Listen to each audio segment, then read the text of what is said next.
Good morning, Knicks Nation. Today is Monday, the first day of May, 2023. Happy Monday to all of you. I hope that you had a good weekend in spite of the events of Madison Square Garden. I hope that your family's healthy and safe. That's the most important thing, more than any basketball game, that your family is good in health and safety. Blessings upon those that work in the healthcare field, along with the first responders who every day try to save human lives, along with those that pick up garbage for us to keep streets and sidewalks and parks, buildings and stairwells clean and disease-free, and those also that make deliveries of important things like mail and food and water for our convenience. Double blessings on the men and women that are out here trying to help rescue, deliver, and recover the teenagers and children that are the victims of child molestation, pedophilia, and other abuse. Those people who are also victims of pornography and child pornography. The victims of prostitution and child prostitution. The victims of human trafficking and sex slavery. Double curses on all those who perpetrate these things. Double curses on all those who make profit from these things. And double curses on all the perverts that create the demand of which the other perverts create the supply. Finally, blessings upon the homeless. There are nearly 600,000 men, women, and mostly children on the streets of the United States of America, and millions around the world in similar or worse conditions, and blessings upon them. For theirs is the kingdom. There was a basketball game last night. The Miami Heat played the New York Knicks at Madison Square Garden. That was actually yesterday afternoon, and won. The Miami Heat beat the Knicks 108-101. And in so doing, they guaranteed themselves at least a split, which is what they need, and I thought they would get in New York. Okay. This is going to be a tough series. The Miami Heat served notice yesterday that this is going to be a tough series. The thing about Jimmy Butler that I wanted to start off with is he plays just like he says he plays, actually. Like I said, he's not Michael Jordan. But what he does is he is efficient and he makes very few mistakes. And the fact that he's efficient and makes very few mistakes, he makes the game easier for those around him, and he makes winning basketball plays. And yesterday was case in point. He shot 8 of 16. He wasn't going to get 30 or 40 or 50 against the Knicks, but he shot 8 of 16. He shot 9 of 11 from the field. He got 11 boards, 4 on the offensive end, 4 assists. He only had 2 turnovers and scored 25 points. Extremely efficient. He makes the right play pretty much every time, and that's what makes him tough. Okay, he's not going to hurt his team. He's not going to make mistakes, and he's highly skilled around the basket at scoring as well, and he's a high-level defender. So yes, he impressed me yesterday. I've been watching him a long time, and I've seen yesterday firsthand. Watching this game closely. The real polish that he has added to his game. Of course, he is in tremendous physical condition. And so yesterday he played 43 minutes, didn't faze him at all. Big time player. But what really cost the Knicks yesterday, honestly, was the Knicks. And I'm not trying to be harsh, but I told you off in the beginning, I kind of gotten spoiled by Jalen Brunson. I'm expecting playoff Brunson every game. And 2 things I mentioned as keys yesterday, which are keys throughout the playoffs for all the teams. But it's winning the battle of the boards, which the Knicks did, and keeping the turnovers low, which they did not. So Jalen Brunson, if you look at the box score, he scored 25, but that does not tell you the game. What really tells you the game is Jalen Brunson was 0 for 7 from 3, and he had 5 turnovers. That's the ball game. Jalen Brunson is literally the head of the snake that is the New York Knicks. Okay, he really is. And so if he's having that type of game, you're going to need somebody else to really go off to make up for that. Now, yesterday you had RJ Barrett with 26. Again, he was 1 of 5 from 3, but RJ's not been shooting the 3 well in the playoffs so far, but he's been getting to the basket, and he was doing that yesterday with 9 rebounds and 7 assists. RJ played a great game, and he also had 4 turnovers, but again, that's RJ Barrett. To me, I was most impressed on the Knicks side with Obi Toppin, filling in for Julius Randle, not knowing until the last minute whether he was going to start or not. He played 31 minutes. And what have I been telling you? If you were going to give Obi Toppin an average of 30 minutes a game, you're going to get 20 and 8 from him, okay, on a consistent basis. What did we get yesterday? He scores 18 points and gets 8 rebounds. Okay, I told you he could board. He gets 8 rebounds, he gets 18 points, 7 of 15 from the field, extremely efficient. He was the best three-point shooter on the Knicks yesterday, 4 of 11. Obi could play. Okay, Obi could really play. And so if he was getting those type of minutes like for a whole season, he would be averaging over 20 points. He really would, and he'd be an all-star because that's the type of talent he has. And he is extremely, as you all know, humble, gregarious, brings a lightness to the court, always smiling. He's really good for his basketball team. And so that was, to me, Obi was the bright spot yesterday. Mitch Robb, of course. Mitch Robb had 14 points and he had, 14 rebounds and 5 on the offensive end. 2 blocks. He did his thing yesterday. But we needed Jalen Brunson. The thing that makes the Knicks go, that the straw that stirs the pot, is Jalen Brunson. And the thing is that I always say I believe that if Quickly had been given the keys, that we'd get similar results. A lot of y'all want to argue with me about that. Okay, argue. I'm not going to argue about my opinion versus your opinion. It is an opinion. But the fact is, this team, as we now stand right now, has been built around Jalen Brunson. Okay, it's been built around him. And for good reason. Okay, for good reason. So, and that's how we've gotten as far as we've gotten. So we need him to do 2 things. He has to shoot better from the 3-point line. He has to keep the turnovers down, which he normally does. In all fairness, 5 turnovers is not Jalen Brunson. Okay, that's not what he usually brings to the table. So we need 4 assists and 5 turnovers. They're gonna get it done for the Knicks. I'm very confident though that not only because of his talent, but because of his IQ, which I've been saying all along. The best ability Jalen Brunson has is IQ. He's got extremely intelligent, hot basketball IQ. Very intelligent young man. And so his intelligence is not going to allow him to be fooled into this again. What the Miami Heat did, though, yesterday, to give them their credit, is they did not double him necessarily outside the key area. They didn't. They didn't double him there. They waited till he got close to the paint. I haven't seen a team did that against him this year. Again, Eric Spoelstra. Somebody asked me my favorite, who I think are the best coaches. I said right away, Popovich and Spoelstra, because Eric Spoelstra, that was a game plan. So they waited till they didn't let him get all the way into the paint usually. If he did, he had to fight really hard to get there. But when he got close to the key, when he was getting close to the paint, you'd see a triple team. You'd see a double team with a soft triple, and they'd all scramble back to their man. And that was effective against him yesterday. Now, that wasn't the reason he was 0 for 7 from the 3-point line, but they slowed him down. And that's what you want to do with a guy that's a high-level scorer like Brunson is. I mean, he might not have been a high-level scorer when he was in Dallas, but he's a high-level scorer now. And what you want to do with those type of guys is they're going to get their points. See, Jalen still got 25. But what you want to do is you want to make it as difficult as possible for him to get that 25, and that's exactly what they did yesterday. You got to give Miami kudos because they came out and executed their game plan. Hey, listen, this is the playoffs, man. And you know what? It's going to be a dogfight. I told you, don't underestimate your opponent, okay? This is going to be a dogfight, and they served notice yesterday. That's exactly right. It's going to be a dogfight. Now, yesterday, the Knicks did win the Battle of the Boards. I mean, again, because Mitchell Robinson, Obi Toppin, they was out doing their thing. Because of that, the Knicks out-rebounded them 48-39. And on the offensive glass, the Knicks had 12 offensive rebounds, and they had 10. So they kept it pretty close on the offensive glass.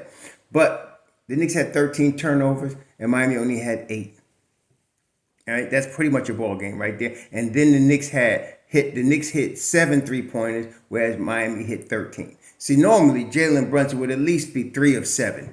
You got to figure he'd be at least 3 of 7 from the 3-point line. That's 9 more points we could have had right there. They lost the game by 7. See, so that's normally what we would get. But again, Jalen Brunson, how Brunson goes is how the Knicks go. Okay, that's how this is going to be. This is the way it is. How Brunson goes is how this go. Now, if Brunson wasn't available and you had to depend on Emmanuel quickly, I'm pretty confident he would be able to step in and do a job. But right now, like I said, this team is built, harnessed, focused around Jalen Brunson. And so we need Jalen Brunson to be Jalen Brunson for the playoffs. Again, I'm not trying to cast blame. And too many of y'all drive me crazy with that. Immediately after every loss, somebody's got to be traded, somebody's got to be fired, and somebody's got to be blamed. Sometimes people just lose. It just works like that in the NBA. Okay? Sometimes people just lose. Okay? It happens. So they lost yesterday. Okay, it's going to happen. Okay, they weren't going to. Some of y'all actually did think they were going to sweep the Miami Heat, and I was trying to tell y'all calm down because no, it's not going to happen like that. But it happens. You lose games, and it's not always somebody to blame because you lost the game. Okay, it's like that's what they call classic finger pointing. We don't need finger pointing, y'all. Calm down. Okay, calm the freak down. It's not that important. It's not that serious. Now, one of the things I felt might have helped yesterday. The Miami Heat went into their bench. I mean, they went and they got and they ended up getting what they get. They got 30 points from their bench. Yeah, they got about 30 points from their bench yesterday, and that's okay. That's not spectacular. But the Knicks got 15, and Knicks usually get more from their bench. But of course, you had Obi Toppin starting yesterday and Josh Hart starting yesterday, which took a lot out the bench. I kind of felt like Grimes should have started, and they could have brought Deuce into the rotation because Deuce is the next man up. He's the 10th guy. I felt like that could have helped, especially against Gabe Vincent. Now, Gabe Vincent, I mean, I was hearing Doris Burke say that he's, naturally gifted offensive player, but he's not, he's not Stephen Curry, but he's against the Knicks. He becomes Stephen Curry. He's just a Knick killer. So I thought maybe a Deuce in there in that ninth man spot in the rotation could have helped us. Because the fact is, like I said, with Jalen Brunson not being his normal self, we needed something else. Two of our bench players were in the starting lineup, and we could have used that Deuce help at the end of the bench there, but. Is what it is. I'm expecting Randall. They showed him yesterday before the game coming out, taking shots, moving. He looked good. And I'm glad he sat yesterday. He looked good, but I'm glad he sat. And the reason is I want him full strength for Tuesday. Okay, I want him full strength. Because if we can get Randall at full strength, and I'm hoping we can get Quentin Grimes back into the starting lineup on Tuesday. Then we can get Josh Hart and Obi Toppin back to the bench. And so the Knicks will score. Their starters are going to score, their usual points. And then you're going to get 30 plus points from the bench. That's going to help also. So for Tuesday, I'm expecting a couple things. I'm expecting Jalen Brunson to shoot better from the three-point line. I'm expecting to cut down on turnovers, okay? You can't be having 5 turnovers and 4 assists. That's not going to get it done for us. And he knows that. I'm not saying nothing. Matter of fact, his words yesterday was, this is on me. I'm going to just keep saying that. This is on me. And no, I'm not saying he was doing that out of humility, although he's a humble young man. No, he was right. it was on him. So we need him to come out, better ball control, better shooting from 3 because he's capable of doing that. I'm hoping Grimes yesterday looked rusty as you would expect him, coming off of being off all of that time, but he still looked pretty ready. He just needs to get the minutes to get in his rhythm. I think once you get him back in the starting lineup, and like I said, Josh Hart played 43 minutes. He, 8 rebounds, that's what you expect, 4 assists, 10 points, that's what you expect, but you get that same production from him off the bench. Okay, so I'd like him to return to the bench and have Obi return to the bench and then bring back Randall and bring back Grimes. And now you'll have your full bench contingent and your regular starters. And again, the reason is because to me, the Knicks have the best bench in the NBA. So you want to take full advantage of that. Like I said, Miami scored 30 off the bench yesterday. And they got big contributions from Kyle Lowry yesterday. Kevin Love was in the starting lineup. I was kind of underestimating Kevin Love, 9 points. He had 5 boards, 4 assists, but he only plays about 16 minutes. And Jeremy Lowry plays about 16 minutes. They really are. This is playoff mode, so everybody's on board now. So it was tough. They did hold Duncan Robinson to 0-5 from the field, which is good. Caleb Martin, he was 9 points. Again, he's a lot like Hart, 9 points, 5 boards. Cody Zeller was not that much of a factor, but he was +9. So I think the Knicks really are the better team here. I'm still picking them in 6, unless they lose Tuesday, then that might change things. But I'm still picking them in 6. I still like this for the Knicks. Like I said, Brunson is not going to play like this the whole series. I can guarantee you that. And Randall, I'm expecting to be back for Tuesday. And then we'll have our full bench contingent ready to go. See, this is the thing, brethren. When you play 82-game season, you go into every team. You go into a pattern. And what you don't want to do is make drastic changes to the pattern when you get to the playoffs, because that throws you off. It might help you a little bit, but it's going to throw you off overall. So for most of the season, we've had Julius Randle, R.J. Barrett, Mitchell Robinson, Jalen Brunson, and then you had Quentin Grimes. For most of the season, that's your starting 5. And since they traded for Hart, you've had Hartenstein, Josh Hart, Obi Toppin, and Emmanuel Quickley. And so if you could get close to that back to these playoffs, you can become yourself, your playoff self. Miami is playing without Tyler Hero and without Victor Oladipo, who have been part of that pattern for the whole time. They played their tail off yesterday, so you got to give them credit. And like I said, they executed Spoelstra's defensive schemes wonderfully against Jalen Brunson. Wonderfully, okay? They really did. And so that was a big, you got to give them their kudos. Again, Butler was efficient, very winning in terms of making winning plays every time down the floor. So, but, we can beat them. And they can beat us, but we're a better team. So that's what I'm saying. So I'm expecting Randall back Tuesday. I'm hoping to get Grimes back at the 2 spot on Tuesday and have our full bench contingent ready to go Tuesday at the Garden. It's just a loss, y'all. We got to move on. It's just like the players were saying yesterday, Obi and Mitch Rob. Hey, okay, we lost this one. Let's go get the next one. That's how you got to deal with it, okay? Let's go look at the film, what we did wrong, and it's going to be obvious to them, and let's go get the next one, okay? That's what they got to do. Anyway, don't let this get you too. I never like to go on right after a game because I don't feel like my mind is clear enough because I'm too emotional from the game, good or bad. If it's a win, it's easy, right? We could all hype after a win, but I don't like to speak after a loss because I might say things that are stupid or stuff that don't make no sense because I'm emotional at the time. So yesterday after the game, me and my wife went to go visit my dad. Then we went to a restaurant and had a nice steak, and and we went from there, right? That helped me even out a little bit. So then this morning I can give you a more level-headed, objective view of the game. And so that's why I don't really like to go on. You won't see me like my instant analysis after the game. I know people do that, and it makes sense that they do that because you're catching everybody at their highest emotions at that time. And that's when like big-time platforms, big-time YouTube channels make their money because everybody's all hyped and they want to throw all their venom out there if they lose, right? And they want to hype if they win. I get it. But just for me, for my channel, I don't care about that. My care is to bring forth quality, objective views because we're looking for what? Long-term, sustainable winning. By the way, congratulations to the Sacramento Kings. Tremendous season. They lost to the NBA champions, and that's why they're champions. I mean, 7-game series. Mike Brown is definitely coach of the year to me. There should be no doubt about that. And he did a tremendous job with the Sacramento Kings returning to the playoffs for the first time in over a decade.